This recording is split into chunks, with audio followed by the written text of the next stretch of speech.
I'm writing you this before I've ever seen your face, before I know the sound of your laugh or the weight of your hand in mine. I'm writing because somewhere between hope and fear, I've learned that faith isn't about certainty. It's about choosing to believe even when the silence feels too heavy to hold. And I need you to know, whoever you are, wherever you are, that I'm here writing into the vastness, sending words into the universe like a letter with no address, trusting they'll find their way to you. Because what terrifies me most isn't that you might not exist, it's that you do and I'll miss you. That I'll be looking the wrong way when you walk past. That I'll have given up on believing just before you arrived. So this is my confession, my quiet defiance against doubt. This is me saying I still believe, even when it hurts, even when it feels foolish, I believe in you. And if you're reading this someday, if these words somehow reach you, know that I've been speaking to you all along. Every dream I've chased, every version of myself I've tried to become, it's all been a conversation with you. So stay with me. Let me tell you what I've been too afraid to say out loud. If you're still here, stay with me. I'm going to reveal something at the end that you don't want to miss. And if you're interested, subscribe to my channel. I don't know if you'll understand this, but I've been carrying you with me for years, not as a person. I couldn't describe your eyes or tell you how you take your coffee, but as a feeling, a presence like walking through my life knowing someone's supposed to be beside me. And the empty space where you should be is the loudest thing in the room. It's strange, isn't it? Missing someone you've never met, aching for a voice you've never heard. But that's what this has been. A beautiful, terrifying kind of longing that doesn't make sense to anyone but me. I remember being younger and thinking love was something you stumbled into, that it would announce itself clearly, dramatically, like in the movies, that I'd know the moment I saw you. But life taught me differently. It taught me that sometimes the most profound connections begin as quiet uncertainty, as hope mixed with fear, as choosing to believe in something before you have proof. And maybe that's what I'm doing now, choosing you before I know you, building faith in someone who might only exist in the corners of my imagination. But here's the truth. I've never told anyone. I'm scared, not of commitment or vulnerability or any of those things people say they fear about love. I'm scared that you're just a story I've been telling myself, a coping mechanism, a way to romanticize my solitude and make it feel like waiting instead of just being alone. What if I've built you up so much in my mind that the real you, the human, flawed, beautiful you, could never measure up? What if I'm in love with a ghost?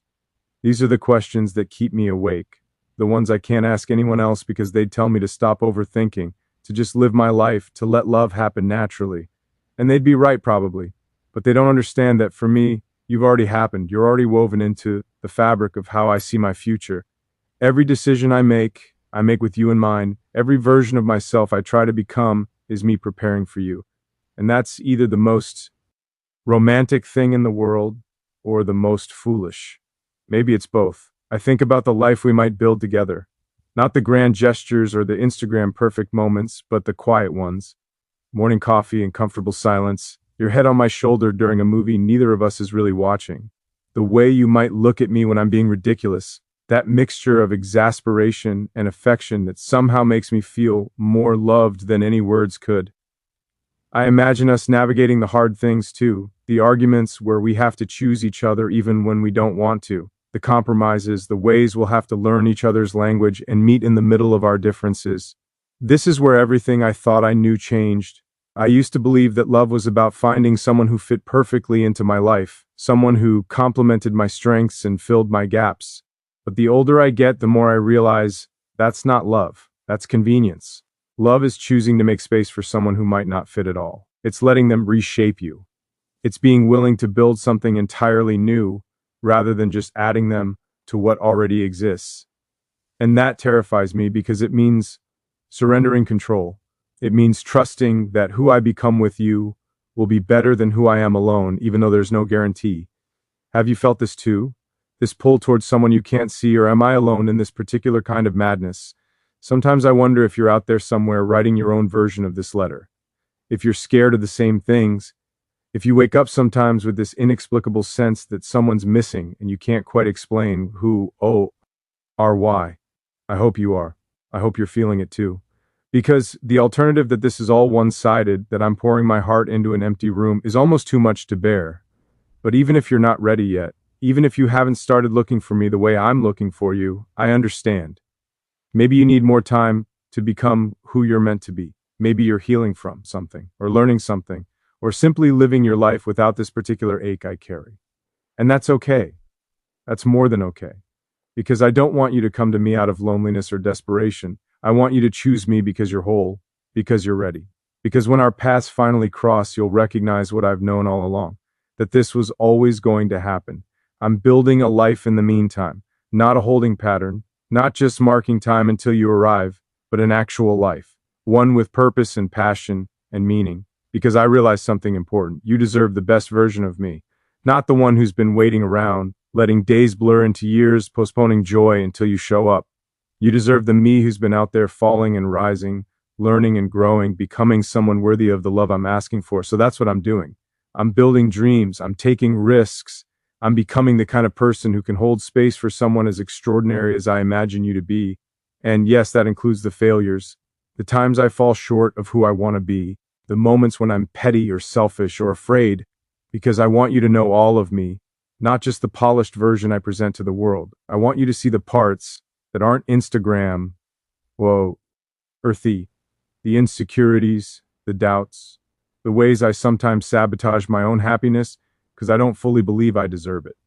I want you to see all of that and choose me anyway, not despite my flaws, but with full knowledge of them, because that's what real intimacy is, being fully known and fully loved.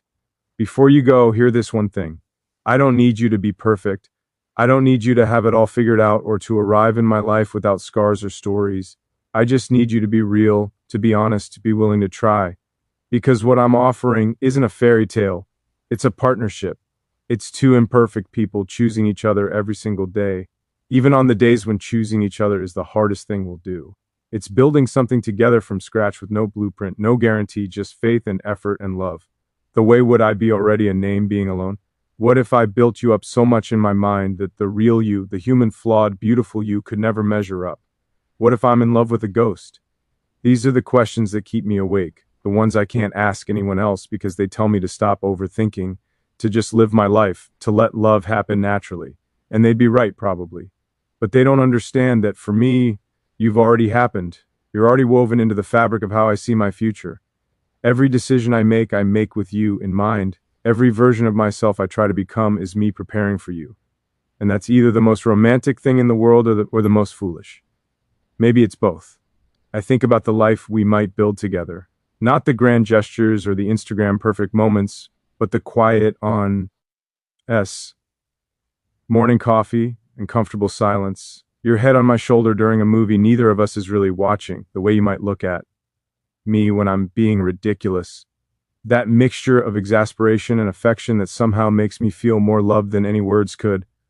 I imagine us navigating the hard things too. The arguments where we have to choose each other even when we don't want to. The compromises, the ways we'll have to learn each other's language and meet in the middle of our differences. This is where everything I thought I knew changed. I used to believe that love was about finding someone who fit perfectly into my life, someone who complemented my strengths and filled my gaps. But the older I get, the more I realize that's not love, that's convenience. Love is choosing to make space for someone who might not fit at all. It's letting them reshape you. It's being willing to build something entirely new, rather than just adding them to what already exists. And that terrifies me because it means surrendering control. It means trusting that who I become with you will be better than who I am alone, even though there's no guarantee. Have you felt this too? This pull towards someone you can't see? Or am I alone in this particular kind of madness? Sometimes I wonder if you're out there somewhere writing your own version of this letter, if you're scared of the same things, if you wake up sometimes with this inexplicable sense that someone's missing and you can't quite explain who or why. I hope you are. I hope you're feeling it too, because the alternative that this is all one-sided, that I'm pouring my heart into an empty room, is almost too much to bear. And if you're not ready yet, even if you haven't started looking for me the way I'm looking for you, I understand. Maybe you need more time to become who you're meant to be. Maybe you're healing from something, or learning something, or simply living your life without this particular ache I carry, and that's okay. That's more than okay because I don't want you to come to me out of loneliness or desperation.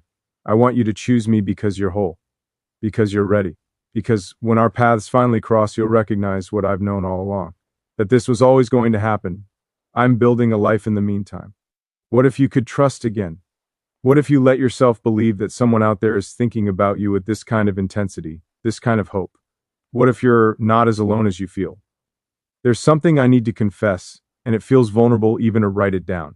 I've rehearsed our first meeting in my head 1,000 times. Not in a controlling way, not like I have a script you need to follow, but in the way you replay a song you love, trying to hold on to the feeling it gives you. I imagine the exact moment our eyes meet across a room, or the way you might laugh at something I say, and for just a second, the whole world goes quiet. I imagine the nervousness in my chest, the words I'll stumble over, the way I'll probably try too hard and then worry I've ruined everything. And then I imagine you smiling anyway, seeing through the performance to the person underneath, choosing to stay. Is that foolish to have imagined you so many times that you feel almost tangible? Sometimes I catch myself having conversations with you in my mind, telling you about my day, asking your opinion on decisions I'm facing. And I know how that sounds, like I'm living in a fantasy disconnected from reality.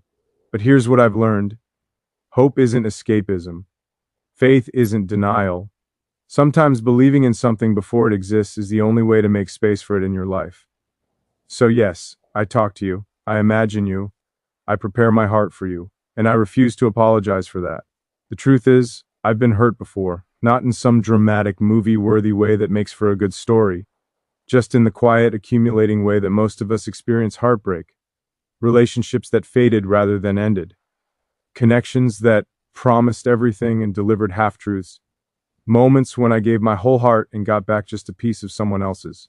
And each time I told myself, I'd be more careful next time, more guarded, more realistic about what love actually is versus what I wanted it to be.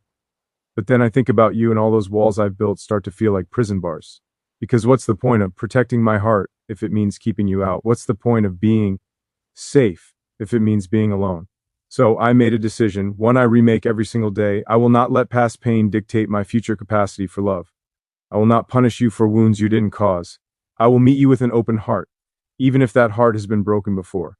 Even if it's scared, even if every instinct tells me to run before I get hurt again.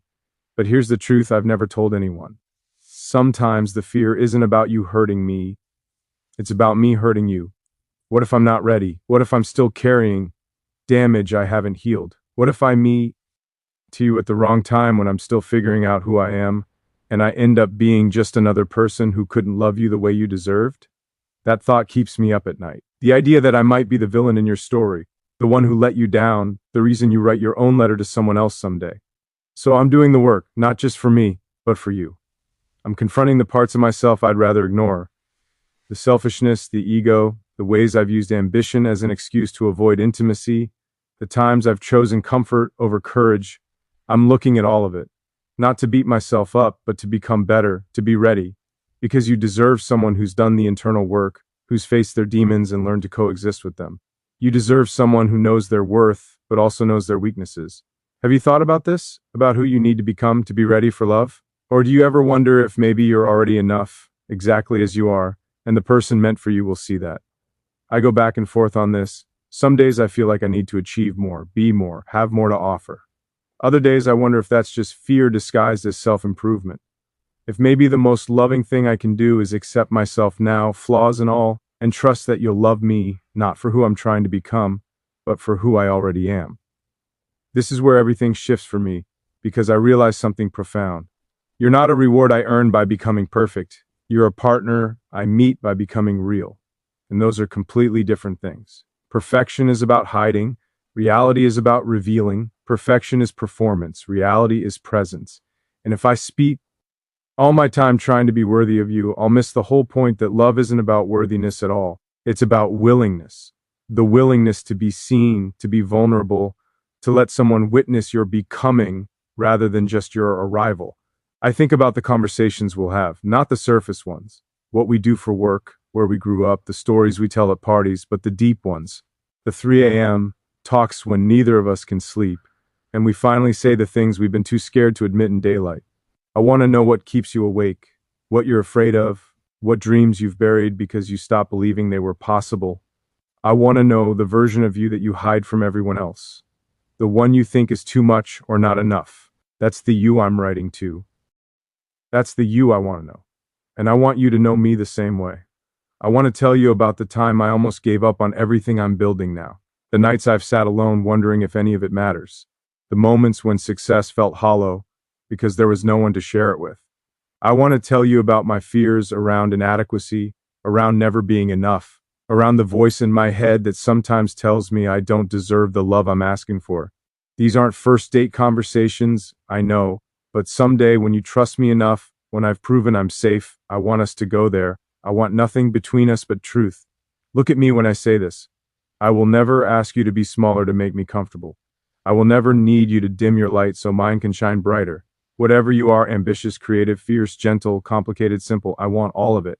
I want the parts of you that scare you. The ones you think are too intense or too much for most people. Bring them all. Let me see the fullness of who you are. And I promise I'll do the same. I'll show you the parts of me I usually hide. The vulnerability beneath the confidence. The doubt beneath the drive.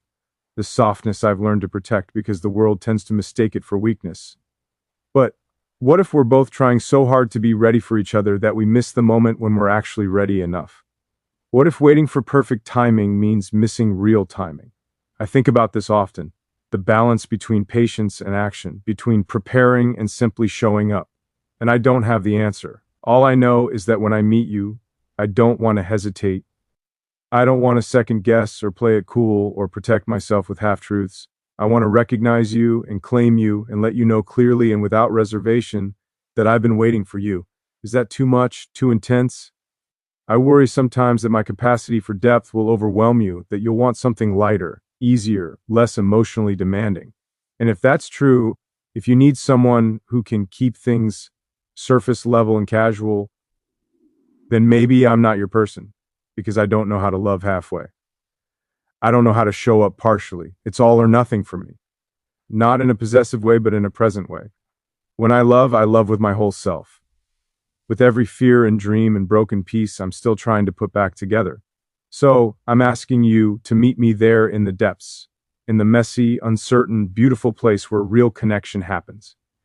I'm asking you to be brave with me, to risk your heart even though hearts are fragile things, to believe that what we could build together is worth the vulnerability it requires, because it is, I know it is, even though I haven't met you yet, even though this whole thing might sound insane to anyone reading over my shoulder.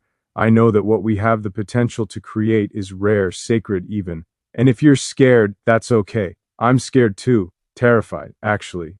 But I've learned that fear and faith can coexist, that you can be afraid of something and still move toward it, that courage isn't the absence of fear, it's choosing love despite it. So let's be scared together. Let's acknowledge that this is risky and uncertain, and there are no guarantees. And then let's do it anyway. Let's build something that matters.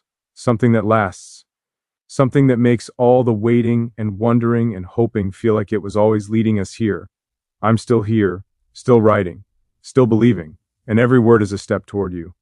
Wherever you are, I want to tell you about the moment I knew I was ready for you, not when I had everything figured out or when my life looked perfect on paper, but when I finally stopped running for myself. It was a quiet realization, nothing dramatic. I was sitting alone one evening, and instead of feeling that familiar panic about being by myself, I felt peace. And in that peace, I understood I wasn't waiting for you to complete me. I was preparing myself to meet you as a whole person, someone who could stand beside you, not cling to you, someone who could love you without needing you to fix what's broken inside me. That distinction matters more than I can express, because for so long I think I confused loneliness with readiness. I thought wanting you meant I was ready for you. But wanting and being ready are completely different things. Wanting is about absence, feeling the empty space and needing to fill it. Being ready is about presence, knowing yourself well enough to invite someone else into that knowing. And I'm finally there, finally in a place where I can offer you partnership instead of need, freedom instead of dependency, love instead of desperation. Does that resonate with you? Have you reached that place yet? Or are you still figuring it out? Because here's what I want you to know. If you're not there yet, I'll wait. Not in a passive way, not putting my life on hold, but I'll wait in the sense that I won't settle for less than what we both deserve. I won't rush into something just because I'm tired of being alone.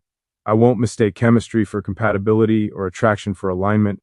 I'll wait for the real thing, for you, the actual you, not some placeholder wearing your name, but I'd be lying if I said the waiting doesn't hurt sometimes. There are nights when the silence feels so heavy I can barely breathe. When I look around at the life I've built, the work I'm proud of, the dreams I'm chasing, the person I'm becoming, and it all feels somehow incomplete without you to share it with.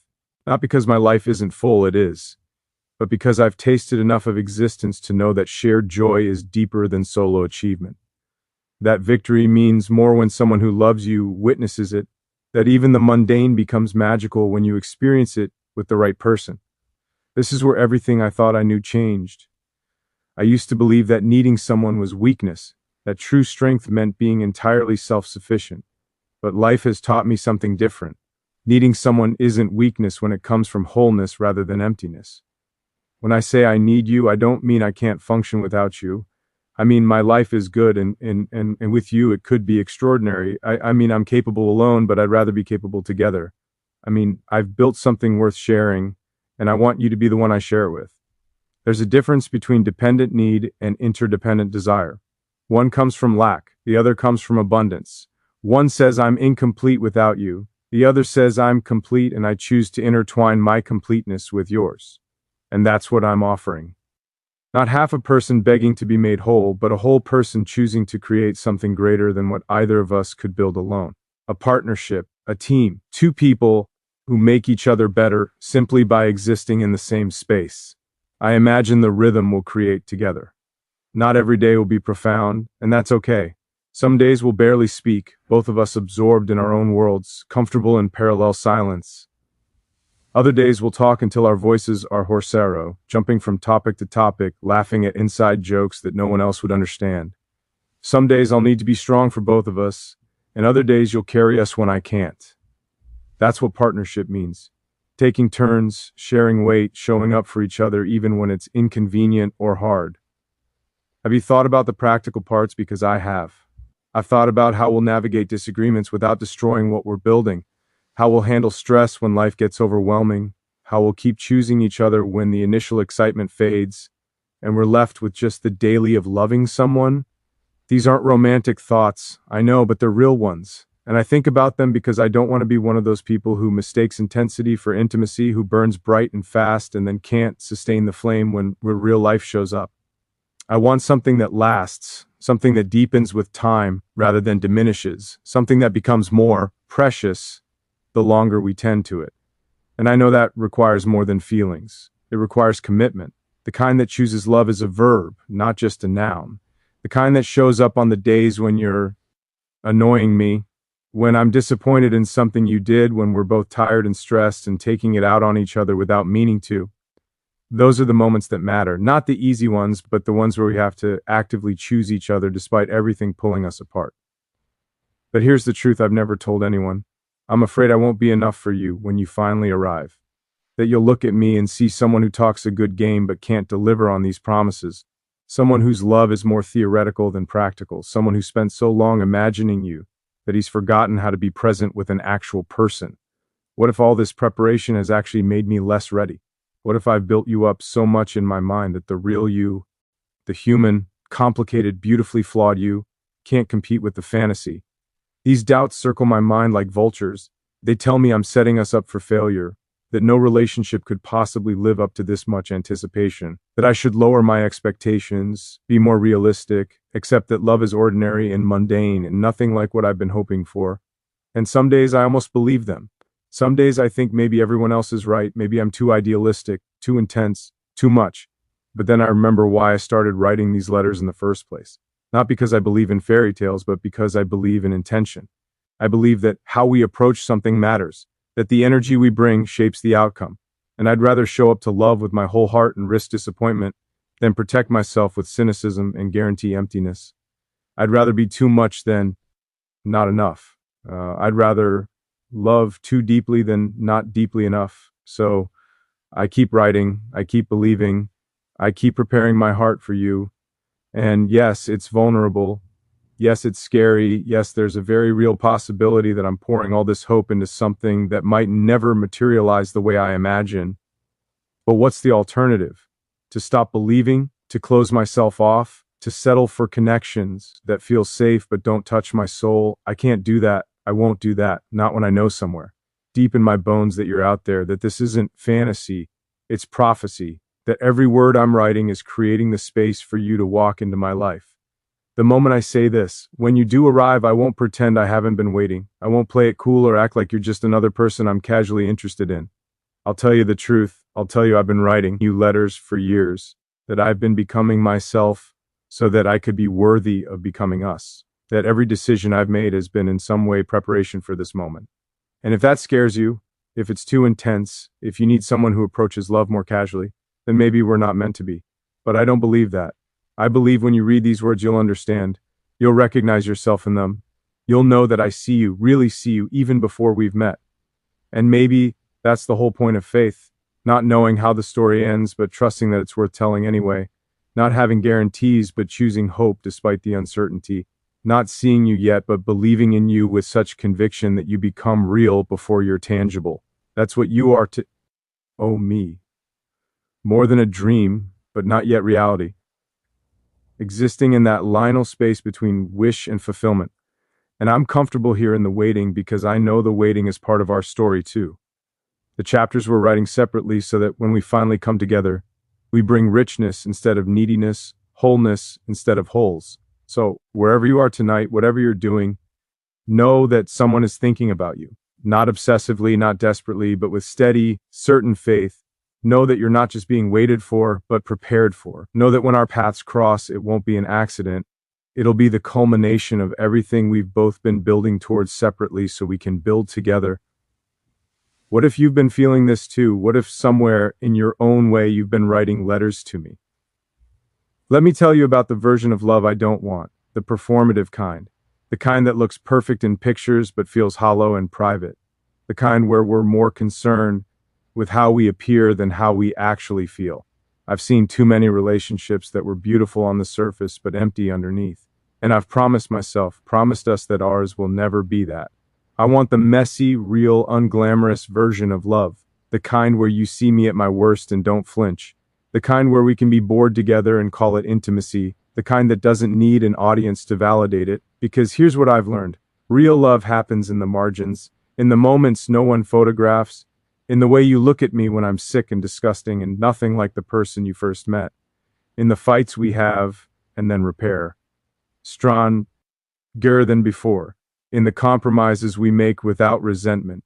In the 1,000 tiny decisions to choose each other when choosing ourselves would be easier. That's the love I'm preparing for. Not the Instagram version, not the highlight reel, the actual daily unglamorous work of building a life with someone. And I need you to know what you're signing up for. Because I'm not easy. I'm intense and emotional, and sometimes too much for the space I'm in. I feel things deeply. Joy, pain, fear, hope. All of it at volumes most people find overwhelming. I can't do casual. I can't do surface level. Even when I try to be light and breezy, my depth shows through. It's who I am, and I've spent enough time apologizing for it to know that the right person won't need me to. The right person, you will meet my intensity with your own. We'll understand that depth isn't drama. It's just how some of us experience the world. But here's the truth. I've never told anyone. Sometimes I wonder if my intensity is just a shield.